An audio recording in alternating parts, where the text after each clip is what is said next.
ravie de vous rencontrer. La première chose que je vais vous demander, c'est de vous présenter, parce que certains vous connaissent, mais d'autres non. Si vous pouviez vous présenter et nous dire en 2-3 mots qui vous êtes, ce que vous faites et pourquoi vous êtes là. D'abord, je m'appelle Patrick Vivray. Je me définis souvent comme passeur-cueilleur.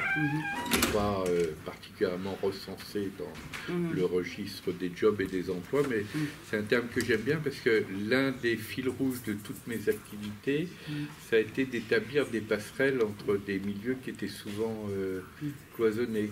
Donc quand j'étais par exemple dans le cadre d'une mission interministérielle, ce qui m'est arrivé avec Michel Rocard sur l'évaluation des politiques publiques, avec Lionel Jospin sur une autre approche de la richesse, ce qui m'intéressait, c'était les passerelles entre l'univers institutionnel et celui de la société civile.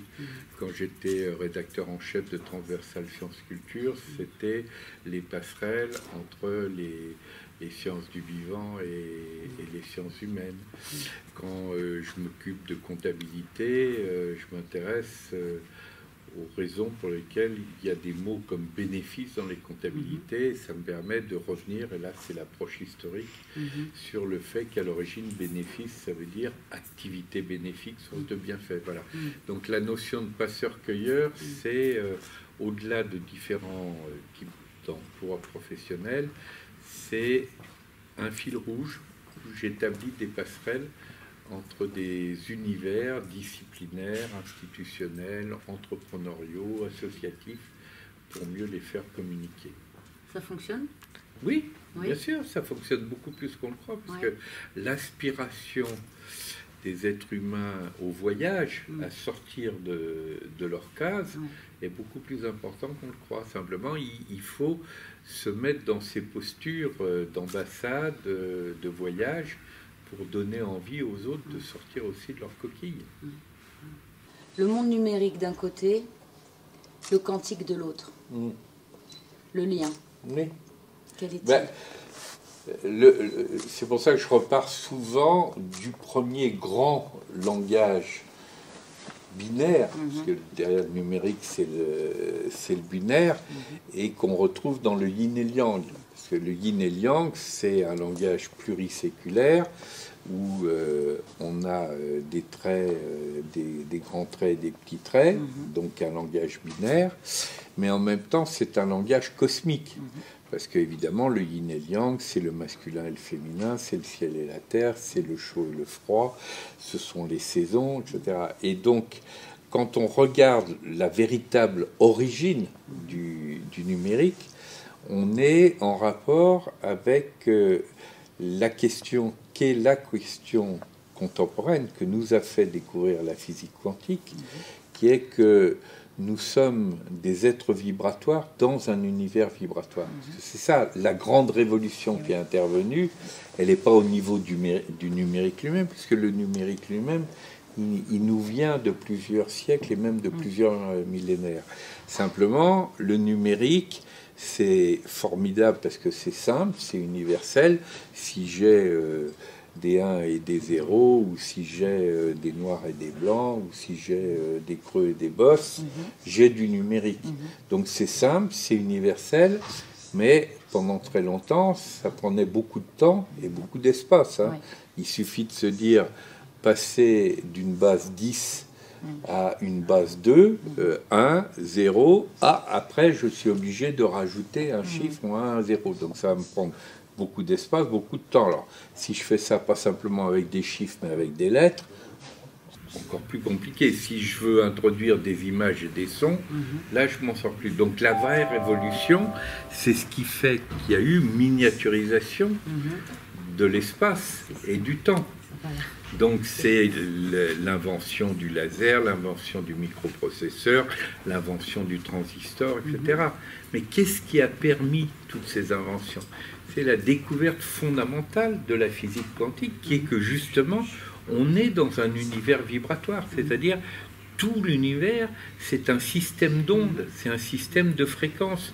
Quand je crois que cette table, c'est du solide, c'est 99,999% de vide. Vous et moi, on est essentiellement des fréquences vibratoires. Donc toute la question, c'est comment s'agencent ces fréquences vibratoires.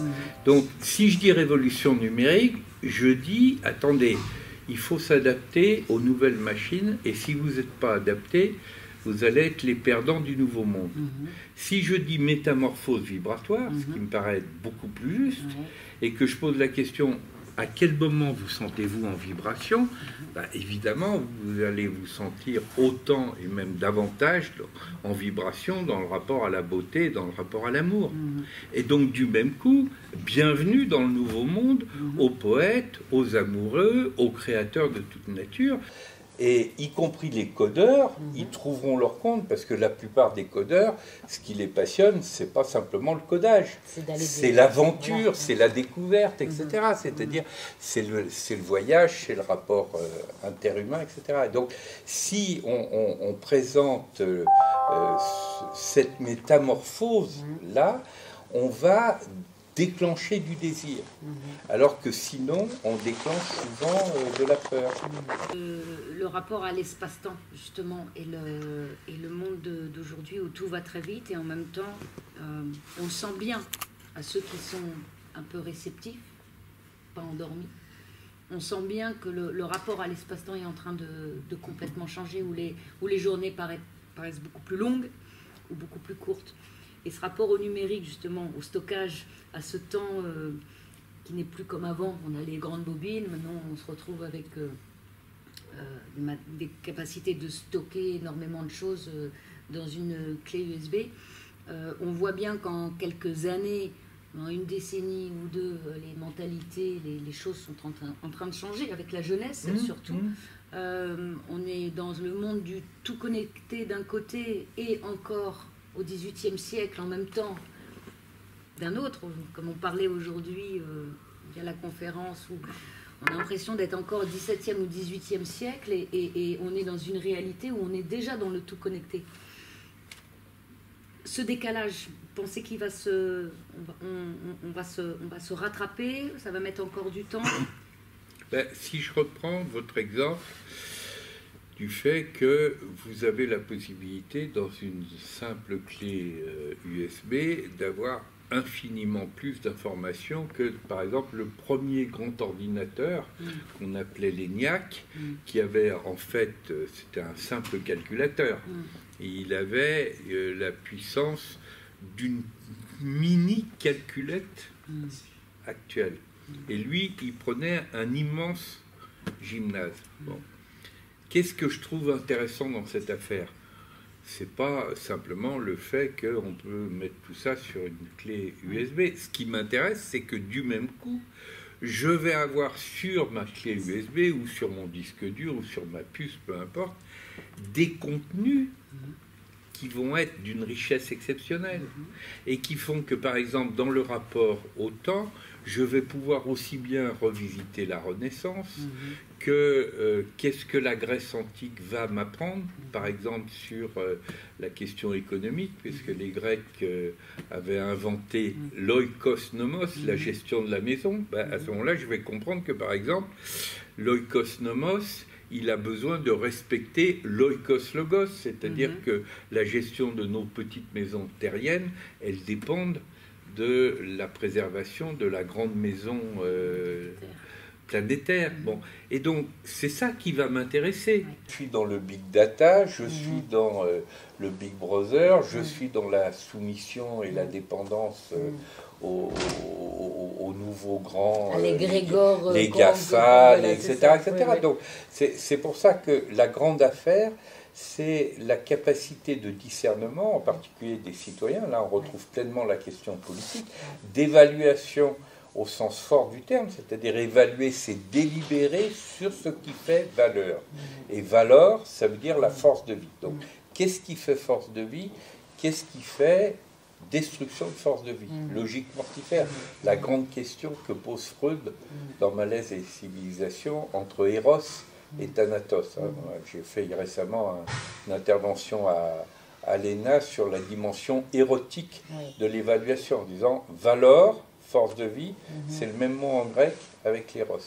À ce moment-là, la question politique, la question démocratique reprend toute sa force. C'est-à-dire, je suis en présence de technologies qui peuvent être à la fois au service de la créativité et au service de la logique destructrice. Donc, comment j'arbitre de façon à avoir les usages bénéfiques, au sens premier du terme bénéfice, qui n'est pas des soldes monétaires, mais qui est des activités bénéfiques, source de bienfaits, et inversement des usages destructeurs. Donc plus je me tourne loin vers l'avenir, et plus j'ai besoin de faire retour sur la mémoire longue de l'humanité, celle de la sagesse de la Grèce antique, celle du Moyen-Âge qui invente la comptabilité du salut avec les bénéfices et les pertes en rapport avec l'économie du salut, celle de la Renaissance qui est capable de reposer la question de la refondation d'un nouveau monde, etc. Donc cet aller-retour que le formidable accès au stockage de données va me permettre, à ce moment-là, devient une vraie opportunité. Donc à chaque citoyen, chaque personne, finalement, elle a la possibilité ou de se transcender et d'aller d'être vraiment co-créateur de son univers, de sa vie, et de prendre conscience que c'est une vraie force créatrice. C'est ça. Mais comme souvent c'est difficile de le faire seul, c'est important de rentrer dans des logiques coopératives, de s'entraider dans cette direction. C'est pour ça que par exemple à l'intérieur de ce qu'on appelle l'archipel citoyen Osons les jours heureux, qui reprend le titre même du programme du Conseil national de la résistance, c'est quand même culotté, en 43-44. On est au cœur de la nuit noire, de la tragédie, de l'occupation, du nazisme, etc. Et le Conseil national de la résistance, non seulement il se donne un programme pour la libération, mais il se donne un programme pour 50 ans et il appelle ce programme les jours heureux. Et aujourd'hui, vous avez un groupe de jeunes au départ qui dit on va reprendre ce flambeau. À l'intérieur de cet archipel citoyen, Osons les jours heureux, on a créé ce qu'on appelle une cellule Nanoub. Nanoub, c'est l'anagramme de « nous allons nous faire du bien ». C'est-à-dire le bien vivre que nous proposons, nous allons commencer à le vivre nous-mêmes. C'est pour ça que la question de l'art de vivre, la question de l'art de vivre à la bonne heure, devient une question éminemment politique, et que dans cet archipel citoyen, nous disons choisir d'être heureux est un acte de résistance politique. C'est ça, c'est-à-dire que là on est au cœur du sujet dans le monde actuel. On le voit plus comme un monde de destruction, de guerre, etc. Mais finalement, est-ce que c'est pas... on est en train de faire le saut là, l'humanité entière n'est pas dans ce désespoir. Exactement, mais comme dans toute grande période de mutation historique, vous avez une double polarisation. Alors évidemment, il y a la polarisation régressive, et là il suffit de regarder un journal télévisé pour avoir l'overdose en matière de polarisation régressive. Mais dès qu'on se tourne du côté de l'autre polarisation, la polarisation créative, on voit, et c'est vrai dans des villes, dans des quartiers comme ici, mais c'est vrai dans le monde entier, une formidable créativité citoyenne. Le nombre d'êtres humains qui se mettent debout. C'est pour ça que des films comme Demain ont eu un impact important, mais c'est la même chose de films comme Marie-Monique Robin, comme Sacrée Croissance, comme Enquête de sang, etc. Ils témoignent pas simplement d'une utopie possible, d'une réalité présente. Tout ça se passe au jour d'aujourd'hui. Voilà. Et rendre visible tout ça et le relier pour lui donner une force créative, c'est aussi ce qu'on appelle la stratégie érotique mondiale, c'est-à-dire la mobilisation des forces de vie face aux logiques mortifères. Pour faire une petite synthèse, qu'est-ce que vous pourrait dire aux gens qui sont dans les doutes et les peurs de ce monde foutu, et en même temps ce numérique qui ne comprennent pas, qu'est-ce qu'on peut leur dire? Déjà, justement, sortir de la peur, sortir de la dépression. Tous les systèmes de domination, qu'ils soient économiques, politiques, de toute nature, ils se fondent sur la dépression. Donc, s'entraider pour sortir de la dépression, retrouver l'énergie créative, à partir du moment où on a ce changement de posture qui va jouer sur le pouvoir, qui va jouer sur la richesse, qui va jouer sur la culture, sur l'éducation, et qui va jouer aussi sur quel est le bon usage de ces fameux outils numériques qui va dans le sens de l'éros, de la force de vie, et quelle est au contraire la partie qui est du côté du mésusage, qui va du côté du big data, des nouvelles formes de domination. Mais il faut le mettre en perspective. Il ne faut pas commencer par l'obsession du numérique et est-ce qu'on est calé pour utiliser un ordi ou un smartphone. Non, ça c'est une question qui n'est pas sans intérêt, mais qui dépend de la réponse aux autres questions sur le rapport au pouvoir, le rapport à la richesse et in fine le rapport à la vie. Sommes-nous des vivants, hein, la grande question que posait Maurice Zundel, y a-t-il une vie avant la mort? C'est ça la grande question. Et finalement, à chacun, nous sommes ce qu'on dit, notre cerveau est un récepteur, émetteur. On est tous des gros ordinateurs, des bons computers, avec une biologie qui fait qu'on est de vie. Finalement, chaque personne aujourd'hui, on est dans cette phase énergétique qui est en train de changer, qu'on le veuille ou qu'on... C'est comme ça, voilà. Donc il y a ceux qui vont suivre et ceux qui ne vont pas suivre. Je vous arrête. Dans cette perspective-là, tout le monde peut suivre. C'est ça. Tout le monde peut suivre. Parce que à partir du moment où le désir et la conscience sont les maîtres mots de cette métamorphose vibratoire, bienvenue à tout le monde. Tout le monde peut participer. Sans forcément s'en rendre compte ou le conscientiser. Après, l'un des enjeux, c'est la montée en qualité de conscience et en qualité de présence. C'est pour ça que des thèmes tels que la pleine présence qui sont des vieux thèmes qui nous viennent de plusieurs siècles de sagesse, sont aujourd'hui des thèmes actuels. Amour, c'est la force créatrice. C'est les trois éléments clés, c'est le rapport à l'amour, le rapport au bonheur, le rapport au sens. C'est l'ABS. Et l'ABS, c'est pas l'airbag system. Hein. Et c'est comprendre que, contrairement à ce que disent un certain nombre d'expressions, on n'est pas condamné à tomber en amour, tomber amoureux, tomber enceinte, etc. On peut s'élever en amour. Voilà. On n'est pas condamné à ce que le bonheur soit source d'ennui. Hein. Ils furent heureux et ils eurent beaucoup d'enfants. Il ne se passe plus rien. Les peuples heureux n'ont pas d'histoire. Non, le bonheur, c'est un art de la présence et de l'intensité de vie.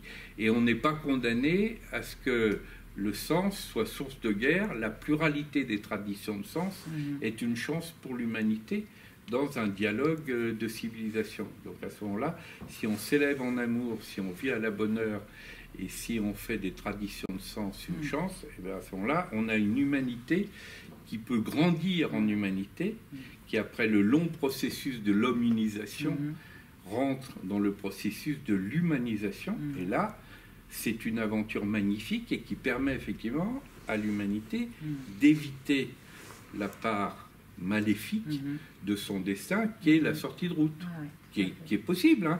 On a même l'embarras du choix sur la façon de réussir la sortie de route de l'humanité. On peut détruire nos écosystèmes, détruire nous-mêmes. Bon, voilà. Et la grande affaire, c'est celle-là. Et ça, c'est un carrefour passionnant. Donc moi, on est dans une époque formidable. Vive le 21e siècle pour vivre cette aventure. Ben, merci beaucoup. Merci à vous. Merci bien. À bientôt.